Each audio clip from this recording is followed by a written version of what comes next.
देखिए latest episodes बिल्कुल ad free.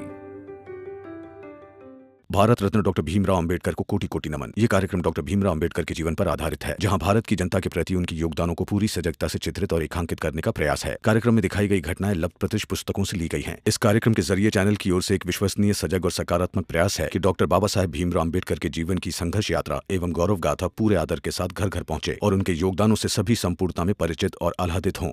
चल बेटा, हम भी चलते हैं। भीम,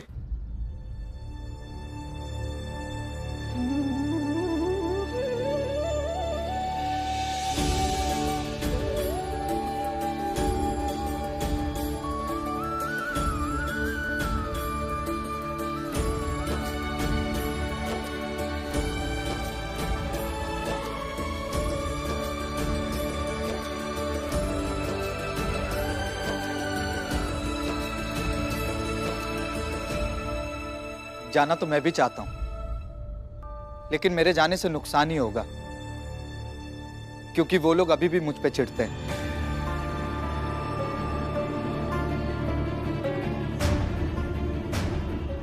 मैं समझ सकता हूं मालूम।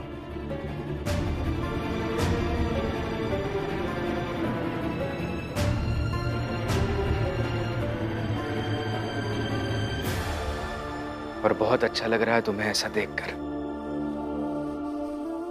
और ये जानकर कि तुम अभी भी अपनों के बारे में सोचते हो।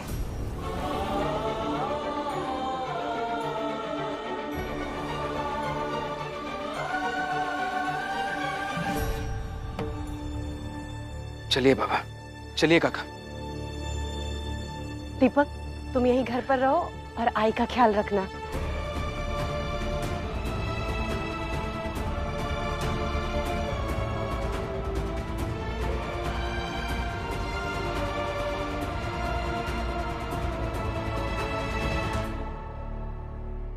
वो लोग जोखू काका को नहीं छोड़ेंगे, ऐसे ही करते हैं वो लोग।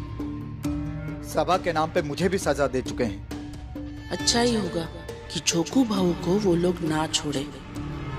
मैं ऊंची जात के लोगों का मुखिया हूँ। पूरे बंबई में ऊंचे जात के लोगों का सुख दुख सुनता हूँ और न्याय करता हूँ।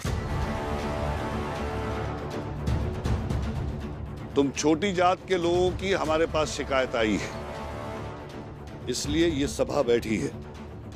फैसला होगा। तुम बताओ, तुमने ये चोरी की है कि नहीं?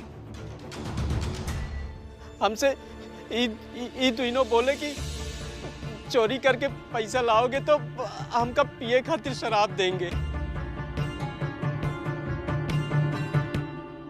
सबसे पहले ये जानना जरूरी है कि हमारे जोखू काका को शराब की लत लगी कैसे, और इनकी ऐसी हालत कैसे हो गई कि ये शराब के लिए चोरी करने के लिए भी तैयार हो गए। भीमराव, हमें तुम्हारी इन फालतू बातों से कुछ लेना देना नहीं है। सीधा सा सवाल है कि जोखू ने चोरी की या नहीं।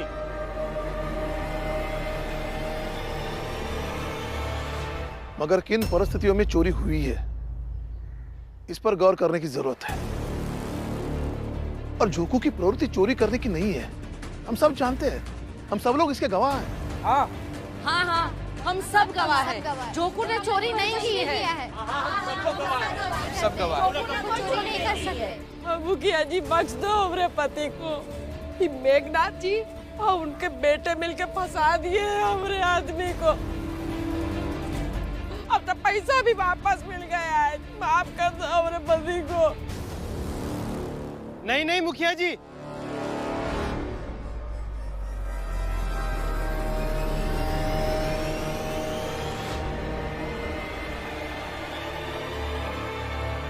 जोखू चोर है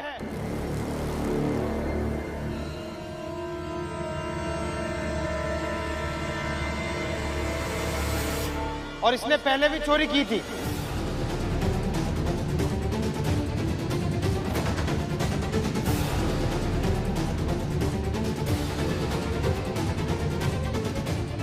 जी मुखिया जी, जनार्दन बिल्कुल सही कह रहे हैं। मनोहर, ये क्या बोल रहे हो? ऐसा मत कहिए। पक्ष में ना बोल पाए तो विरोध में भी मत बोलिए। इतना तो मत गिरिए। अरे झूठ काहे बोल रहे हो? हम कहाँ चुराए तुम लोगन का? बताओ, अरे काहे झूठ बोल रहे हो?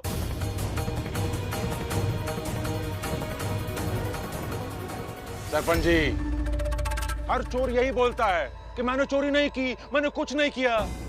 और वैसे भी यहाँ तो देखने समझने के लिए कुछ बचा ही नहीं है। देखिए ये सब जोकू के चौल वाले हैं, उसके साथ रहते हैं, उसके अपने हैं। ये सब कह रहे हैं कि जोकू चोर है, तो बस बात खत्म।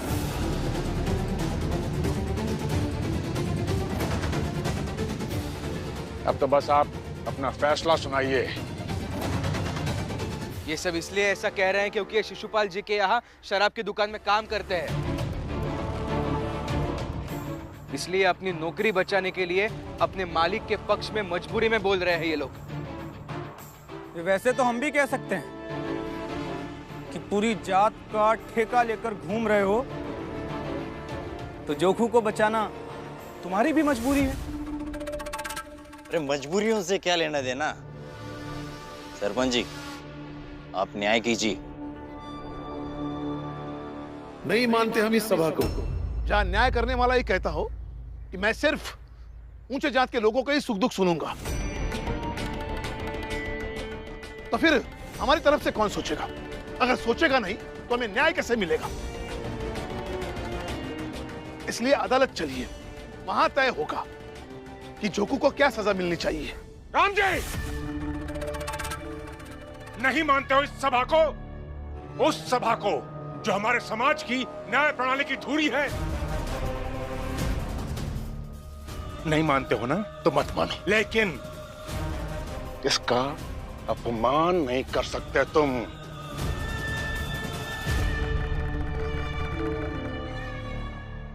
सरपंच जी, आपको जोकू को जो सजा देना है दीजिए। इनको न्याय के लिए जिस अदालत में जाना जाए।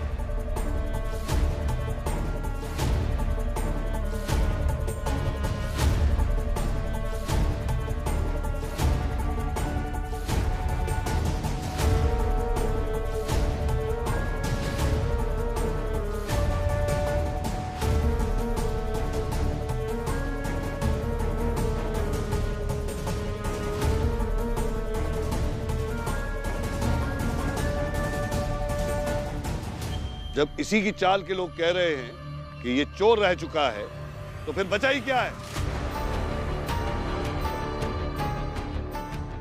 जोकू को सजा मिलेगी।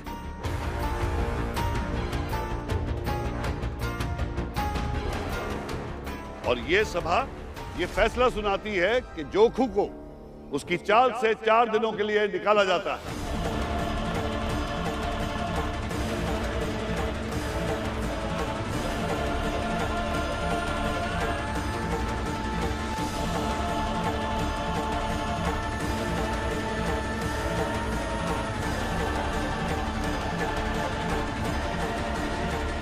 और इन 4 दिनों तक इसकी जात का कोई भी आदमी इसे खाना पीना नहीं देगा।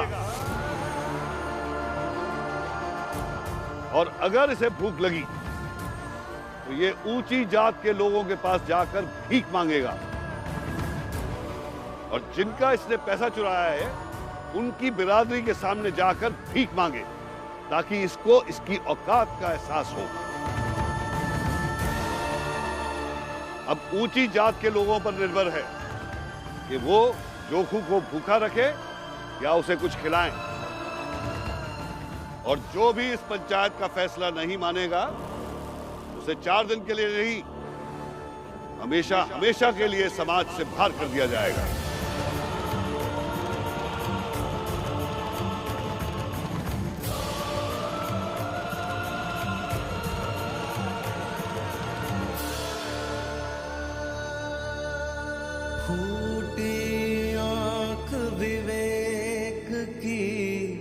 लखे न संत असंत, जाके संग 10-20 है, ताको नाम महंत। चलो बच्चों,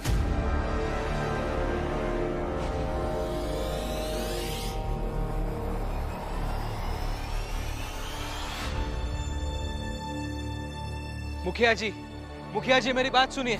आपने गलत फैसला किया है। मेरी बात सुनिए, जोखू काका 4 दिन तक ऐसे कैसे भटकते रहेंगे? ये नाइंसाफी है उनके साथ। आप लोग कुछ तो बताइए इन्हें। ये गलत फैसला करके जा रहे हैं। रुकिए, मैं जोखू काका के साथ नाइंसाफी नहीं होने दूंगा।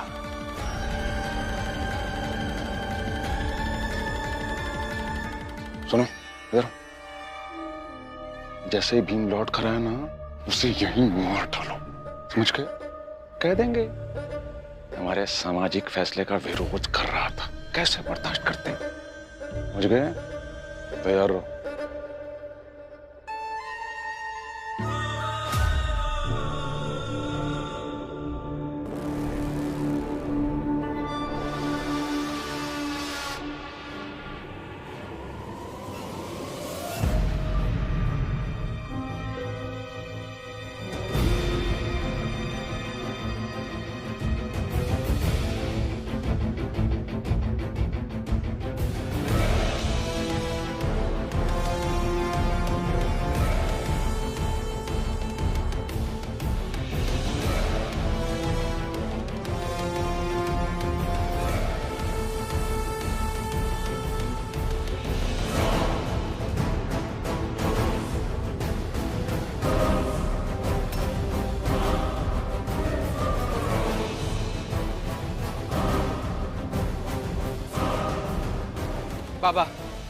बाबा आप सही कह रहे थे।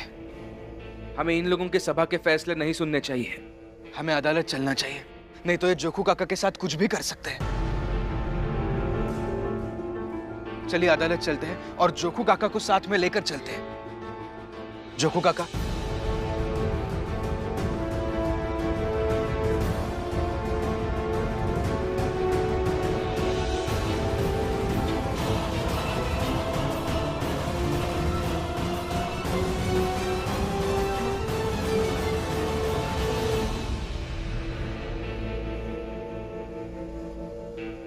भीम, अभी के अभी चलो यहां से। क्या?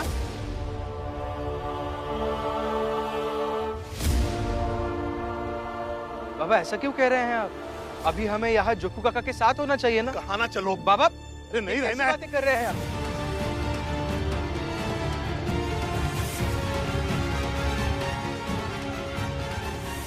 बाबा भीम को जबरन लेके गए, इसका मतलब जरूर कोई बड़ी बात है।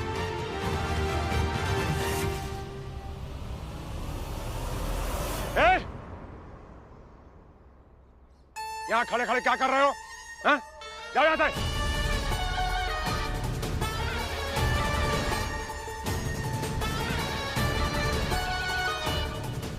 जानते हो ना तुम सब, अगर तुम में से किसी ने भी जोखू की मदद की तो उसका परिणाम क्या होगा, समझ में आ रहा है ना? हाँ? चल चलो निकलो। हमारा यहाँ से जाना ही सही होगा। फुलिया काकी, चलिए यहाँ से। नहीं, तुम लोग जाओ, चाल में वापस। हम जोखू को छोड़ के कहीं नहीं जाएंगे। चलिए ने लेके चलते ऐसे। मत कर ऐसे, चल चलते हैं। चलिए ना, चल वापस चलते हैं। चल चल फुलिया, नहीं चल।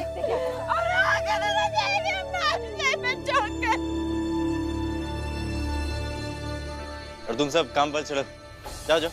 जी मालिक। जी मालिक।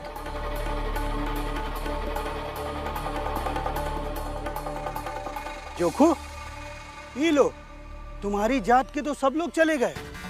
अब क्या करोगे? अगर हमारे पास खाना पानी की भीख मांगने आए तो अच्छा नहीं होगा, समझे? और मेघनाथ जी, आपने छोटी जाति वालों से बदले की पहली किश्त ले ली। जोखू जितना भूखा प्यासा तड़पेगा उतना हमें खुशी मिलेगी, क्योंकि नरोत्तम जोशी और प्रचंड देव के साथ इन्होंने जो किया ये उसी का बदला है। और मेघनाथ जी, हमने आपको अपना नेता बना के एकदम सही फैसला किया। बोलो मेघनाथ जी की, मेघनाथ जी की, मेघनाथ जी की, मेघनाथ जी की, मेघनाथ जी की, मेघनाथ जी की, मेघनाथ जी की, मेघनाथ जी की, मेघनाथ जी की, मेघनाथ जी की, मेघनाथ जी की, मेघनाथ जी की, मेघनाथ जी की, मेघनाथ जी की, मेघनाथ जी की,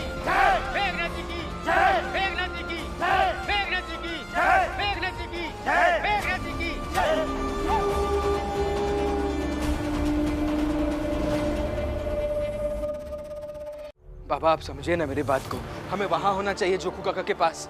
आप घर क्यों लेके जा रहे हैं मुझे? बाबा बाबा कैसे समझाऊं मैं आपको? बाबा बाबा छोड़िए मेरा हाथ। वहां तुम जोकू के पास जाते तो वो लोग तुम्हें मार देते। वो सब इसी फिराक में थे कि तुम जोकू के पास जाओ और वो भीड़ की शक्ल में तुम पर हमला करते और तुम्हें मार देते। अरे हत्या चाहे कोई चढ़े, लेकिन निशाने पर सिर्फ तुम रहते हो। ये बात तुम्हारी समझ में क्यों नहीं आती? भीम, रामजी काका सही कह रहे हैं। वो लोग तुमसे बदला लेना चाहते हैं और इसलिए वो किसी भी हद तक जा सकते हैं। वो किसी भी हद तक जाए, मेरे पति का कुछ नहीं बिगाड़ सकते। अरे बर्बाद कर दिया, मैं जोकू को फंसाए दिए। जी हमारा पति तो फंस गया, हम क्या करें? देखो फुलिया, धैर्य रखो, सब सही हो जाएगा। वो लोग भी यही चाहते हैं कि हम जोकू के मसले पर बेचैन हो और इसी बेचैनी का फायदा उठाकर ज्यादा से ज्यादा लोगों को वो तकलीफ दे सके, दुख दे सके। वही तो फुलिया, ज्यादा परेशान मत हो। भीम और मेरे पति ने आश्वासन दिया है ना, आश्वस्त रहो, सब ठीक हो जाएगा।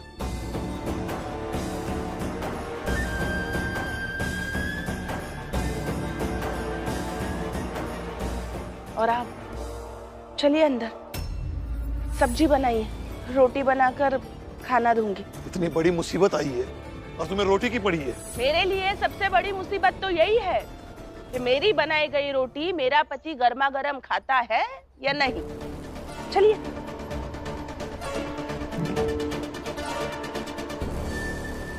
रामजी भाऊ, जाओ अंदर जाके खाना खा लो।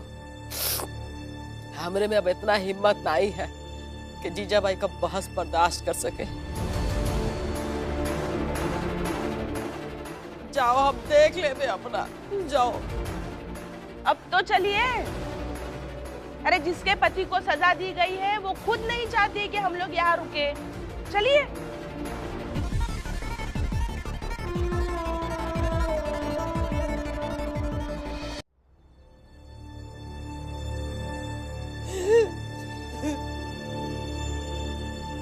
अब आप लोगों को जो समझ में आए वो करिए। अभी तो मेरे पति मेरे साथ है, तो मुझे किसी से कोई फर्क नहीं पड़ता।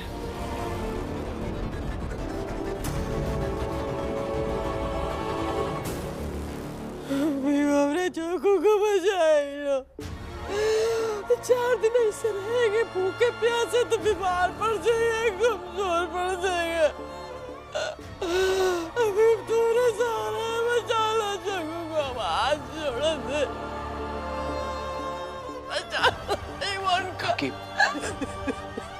काकी देखिए, आप चिंता मत कीजिए, मैं कुछ ना कुछ सोचता हूँ।